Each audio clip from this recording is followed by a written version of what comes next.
Coach, go ahead. Well, I'm really proud of the way our players battled in this game. We certainly did a lot of things that, continue to give them opportunities in the game. But, I think we played great offensively. Bryce played really well in the game. We stopped ourselves in the red zone, fumbled the ball on the 2-yard line, get a penalty when we're down deep in the red zone, then take a sack, then miss a field goal. So, we left a lot of points, on the board, or we could have put the game away.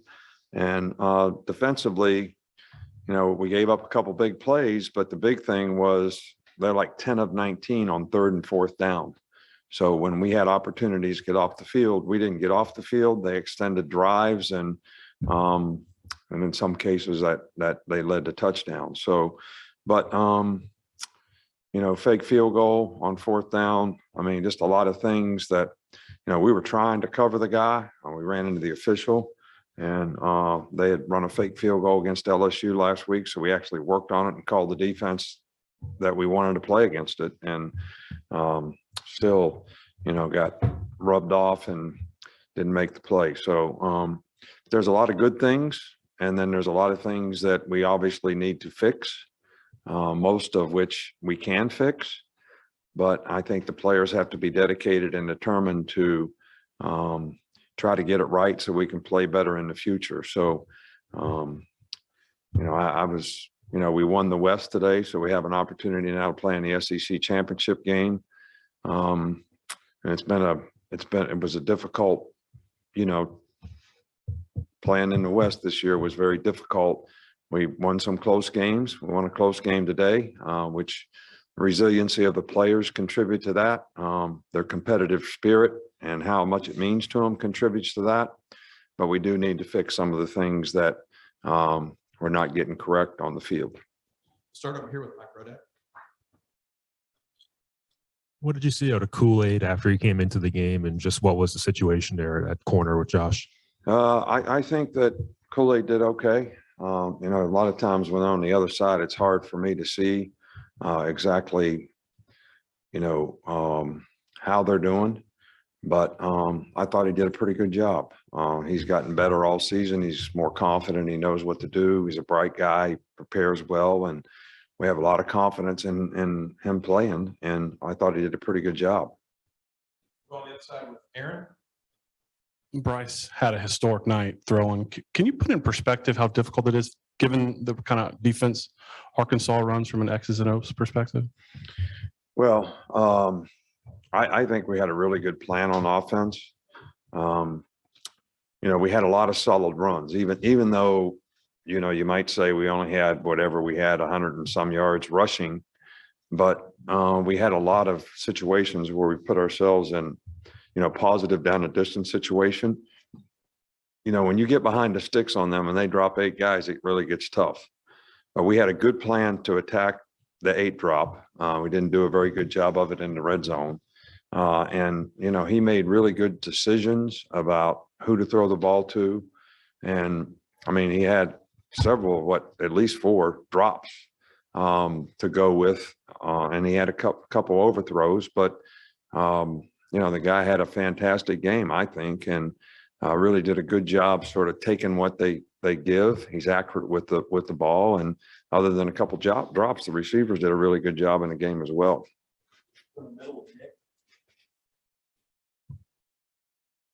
The way that Bryce can extend plays, I mean, how do you guys coach him just from the sense of him being able to extend plays like 8-9 seconds at times?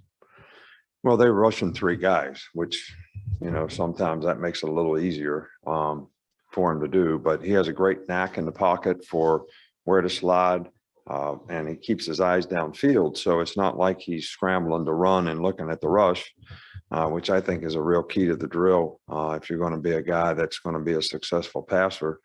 And then he kind of knows when to tuck it and go. He's deceptively quick and has better speed than most people think. He makes a lot of really, really good plays, and he's pretty smart about getting down. So we don't want him to take, unnecessary hits. But, we scored a touchdown and got the holding penalty, which was, like 30 yards from the play. So it'd be interesting to look at that. We'll go to pitches right with Charlie. It looked like DJ Dale tweaked something in warmups. Just do you have an update on him? He did something to his knee. The MRI is fine. He's had 2 surgeries on his patella tendons, and I think he scared more than anything that something happened. But it's probably too early to tell, but, hopefully he'll be okay. We'll stay on this side with Michael. You won several of these games, these close games where you haven't been able to put teams away. How do you view that dynamic between winning the games but not fully, putting the other team away? Well, what I look at is how did we execute in the game? What did we do in a game that kept us from putting the game away? All right. So that's the perspective that I look at it. And a lot of the things that I just talked about is why we didn't put the game away. The last touchdown, 8's not supposed to be on the running back.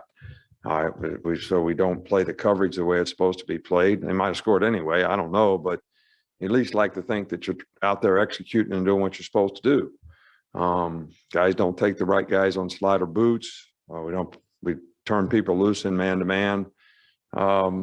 We get a penalty when we score a touchdown that would put the game away. Then we take a sack and miss the field goal. So all these things contribute to not putting the game away.